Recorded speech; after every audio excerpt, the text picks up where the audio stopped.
좋은 아침입니다. 화요일 5월 14일입니다. 우리에게 주신 말씀 사도행전입니다. 7장 17절에서 36절까지 말씀 함께 보겠습니다. 하나님이 아브라함에게 약속하신 때가 가까우매 이스라엘 백성이 애굽에서 번성하여 많아졌더니 요셉을 알지 못하는 새 임금이 애굽 왕위에 오르매 그가 우리 족속에게 교활한 방법을 써서 조상들을 괴롭게 하여 그 어린 아이들을 내버려 살지 못하게 하려 할세. 그때 모세가 났는데 하나님 보시기에 아름다운지라. 그의 아버지의 집에서 석 달 동안 길리더니 버려진 후에 바로의 딸이 그를 데려다가 자기 아들로 기르매 모세가 애굽 사람의 모든 지혜를 배워 그의 말과 하는 일들이 능하더라. 나이가 40이 되매 그 형제 이스라엘 자손을 돌볼 생각이 나더니 한 사람이 원통한 일 당함을 보고 보호하여 압제받는 자를 위하여 원수를 갚아 애굽 사람을 쳐 죽이니라. 그는 그의 형제들이 하나님께서 자기의 손을 통하여 구원해 주시는 것을 깨달으리라고 생각하였으나 그들이 깨닫지 못하였더라. 이튿날 이스라엘 사람끼리 싸울 때에 모세가 와서 화해시키려 하여 이르되 너희는 형제인데 어찌 서로 해치느냐 하니 그 동물을 해치는 사람이 모세를 밀어뜨려 이르되 누가 너를 관리와 재판장으로 우리 위에 세웠느냐? 내가 어제는 애굽 사람을 죽임과 같이 또 나를 죽이려느냐 하니 모세가 이 말 때문에 도주하여 미디안 땅에서 나그네 되어 거기서 아들 둘을 낳으니라. 40년이 참에 천사가 시내산 광야 가시나무 떨기 불꽃 가운데서 그에게 보이거늘 모세가 그 광경을 보고 놀랍게 여겨 알아보려고 가까이 가니 주의 소리가 있어 나는 내 조상의 하나님 즉 아브라함과 이삭과 야곱의 하나님이라 하신대. 모세가 무서워 감히 바라보지 못하더라. 주께서 이르시되 내 발의 신을 벗으라. 내가 서 있는 곳은 거룩한 땅입니다. 내 백성이 애굽에서 괴로움 받음을 내가 확실히 보고 그 탄식하는 소리를 듣고 그들을 구원하려고 내려왔노니 이제 내가 너를 애굽으로 보내리라 하시니라. 그들의 말이 누가 너를 관리와 재판장으로 세웠느냐 하며 거절하던 그 모세를 하나님은 가시나무 떨기 가운데서 보이던 천사의 손으로 관리와 속량하는 자로서 보내셨으니 이 사람이 백성을 인도하여 나오게 하고 애굽과 홍해와 광야에서 40년간 기사와 표적을 행하였느니라. 아멘. 하나님의 말씀입니다. 한번 더 읽으시면서 묵상하시겠습니다.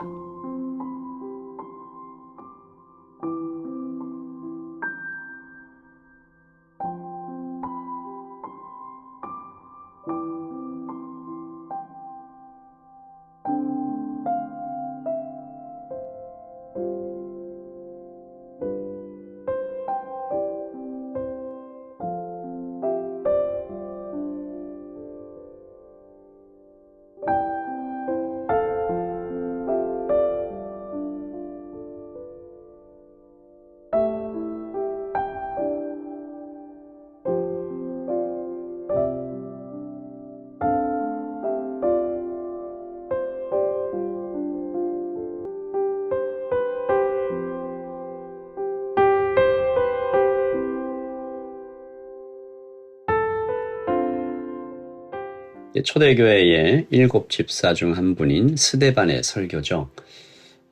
제가 이렇게 말해도 되는지 모르겠는데 감히 말하자면 초대교회에서 가장 신실하고 탁월한 성도 중에 한 분. 어쩌면 계속 살아계셨다면 후에 교회 지도자, 어쩌면 한 지역, 도시 전체의 지도자가 될 수 있었을 법한 그런 대단한 분이었죠. 그가 2만이 훌쩍 넘는 예루살렘 교회에서 7명의 집사로 선택된 것만 봐도 알 수 있는데요. 이분이 집사로 선택된 과정이 구제하는 일 때문에 생기지 않습니까? 교회에서 굉장히 많은 구제 대상이 있었다고 그래요. 그리고 사람들이 자기 집을 팔아서 이렇게 헌금을 했고 그것으로 어려운 분들을 구제했는데 웬일인지 히브리파 과부들만 구제의 대상이 되고 이방, 헬라파 유대인, 외국에서 태어난 이런 유대인들 과부들에게는 구제가 이루어지지 않는 것을 보고 이 헬라파 유대인들이 들고 일어나는 거죠. 히브리파 사람들을 원망했습니다. 그때 사도들이 참 놀랍게도 7 집사를 세우는데 그 7 집사의 이름을 보면 다 헬라파 유대인들입니다. 그 7분을 택해서 구제의 일을 담당하게 하는데 그 중에 대표격이 되는 분이 이 스데반 집사죠. 성령이 충만하고 믿음이 충만하고 그리고 외인들에게 증거를 가진 자다. 그러니까 인격과 성품과 그리고 믿음이 대단한 분이었다라는 거죠.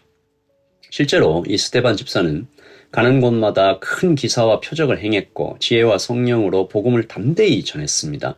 단지 구제하는 일, 행정 처리하는 일에 국한되지 않았다라는 것이죠. 이렇게 되니까 어떻게 됩니까? 당연히 유대인들이 들고 일어나죠. 스데반을 끌고 갑니다. 공회 앞에 가서 이 사람이 모세의 율법과 성전을 모독한다라고 하면서 이제 재판을 받게 하죠. 이때 스데반이 그들의 고소에 맞서서 자신을 변호한 내용이 바로 오늘의 본문입니다. 그러므로 사실 설교라기보다는 자기 변호 같은 것인데 잘 들여다보면 설교가 맞습니다. 왜냐하면 내용이 전체가 한 핵심, 예수 그리스도가 누구신가라는 것에 송곳처럼 집중되어 있기 때문이죠. 이 사실 하나만으로도 우리가 이 설교를 통해서 큰 은혜를 받을 수가 있습니다. 목숨이 왔다 갔다 하는 위급한 순간에 스데반 집사는 그 기회를 예수 그리스도를 증거하는 복음 증거의 기회로 삼았다라는 것이고요. 그리고 그의 자기 변호가 대단히 깊은 신학적인 내용과 아주 탄탄한 문장적 구조를 갖고 있다는 사실입니다. 무슨 말이냐 하면 그냥 쿡 찌르니까 나왔다는 얘기예요.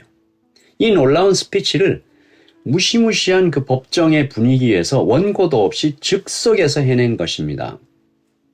제가 오래전 유시민 씨라는 분의 항소이유서에 대한 이야기를 읽은 적이 있습니다.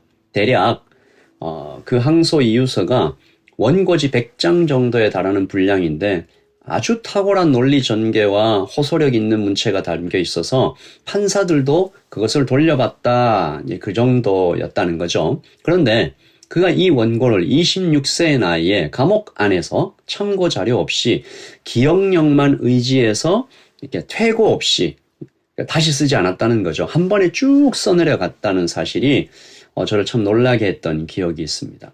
오늘 스데반의 설교가 어쩌면 그보다 훨씬 더 대단한 그런 그의 탁월함을 보여주는 내용이 아닌가 생각합니다. 종합하면 스데반은 은혜와 권능이 충만한 사람이었고 복음 열정이 대단한 분이었으며 그 한 몸에 가지고 있었던 학식과 지적인 능력과 더불어 성경에 대한 아주 깊고 해박한 지식이 있었다라는 것이죠. 제가 그런 생각을 자주 하는데 물론 저도 포함됩니다. 현대의 그리스도인들이 성경을 너무 모른다. 얼마 전에도 한 목사님과 이런 이야기를 나누었습니다. 참 다행스러운 이야기이긴 한데 성도들이 가장 원하는 것이 무엇인가? 성경을 알고 싶다. 하나님이 어떤 분이신지 알고 싶다. 이것이 가장 원하는 것이다. 참 고무적이고 좋은 일이에요. 그런데 현실을 바라보면 그 마음은 간절하신 것 같은데 이 성경을 아는 일, 하나님을 더 알아가는 일에 시간을 많이 내는 분들은 많지 않다라는 안타까운 생각이 듭니다. 스데반 집사 대단한 분이었습니다. 이 스데반의 설교를 우리가 좀 주의 깊게 읽을 필요가 있는데 오늘 본문은 이 구원의 역사와 영광의 하나님을 설명하는 스데반의 설교의 전반 부분이죠. 그는 아브라함의 하나님, 요셉의 하나님을 쭉 얘기하다가 그리고 이제 모세의 하나님에 대해서 이야기하고 있습니다. 그러니까 창조로부터 이 거대한 이야기들을 하고 있는 것이죠. 지난 토요일부터 어제까지 이 태양의 뭐라 그러죠? 그 대단한 어떤 작용 때문에 뉴질랜드 전역에 이 오로라가 펼쳐진 일이 있습니다. 저는 안타깝게도 보지 못했는데 정말 우주적인 그런 놀라운 아름다움이죠. 하나님께서 그들 창조하신 것입니다. 남섬의 한 목사님께서 그 오로라를 보고 Glory of God이라고 이렇게 페이스북에 올리셨던데 제가 동감했습니다. 스데반이 그 창조하신 하나님, 창조의 하나님께서 이 땅의 사람들을 아브라함에서부터 요셉에서 그리고 모세에게까지 어떤 하나님께서 우리에게 나타나셨냐 쭉 얘기하고 있는데 오늘 그가 공회 앞에서 증언한 모세의 하나님 그리고 그 하나님은 예수 그리스도에 대해서 무엇이라고 말씀하고 계시는가? 이 17절을 보시면 약속의 때에 하나님이 약속하신 어떤 때가 됐다는 거죠. 이스라엘이 번성했고 그것을 두려워한 애고방 바로가 이스라엘의 사내 아이들을 살육하던 바로 그때에 모세가 태어났다. 하나님 보내신 거죠. 그가 죽을 위기에서 구사일생으로 살아서 바로의 용조에게 입양되어 애굽의 왕자로 살아가게 되었으나 하나님은 그를 여전히 이스라엘을 형제로 생각하는 그 마음을 갖게 해주셨다. 23절. 나이가 40이 되매 그 형제 이스라엘 자손을 돌볼 생각이 나더니. 그리고 그 이후에 쭉 이어지는 내용들은 여러분도 익히 아시고 있는 모세의 이야기입니다. 생각해보면 그래요. 공회 앞에서 스데반이 이야기를 하고 있다는 거죠. 공회원들 이야기 다 알고 있잖아요. 성경 역사를 누구보다 잘 알고 있는 그들에게 이 얘기를 왜 하는 걸까요? 여러분, 여기에 어떤 하나의 함정이 있습니다. 이런 얘기잖아요. 하나님은 아브라함, 요셉, 모세를 부르시고 이스라엘 한 백성을 위해서 얼마나 대단한 정말 엄청난 사랑을 쏟아붓고 계시는가. 그런데 백성들이 패역하죠. 듣지 않습니다. 거절하죠.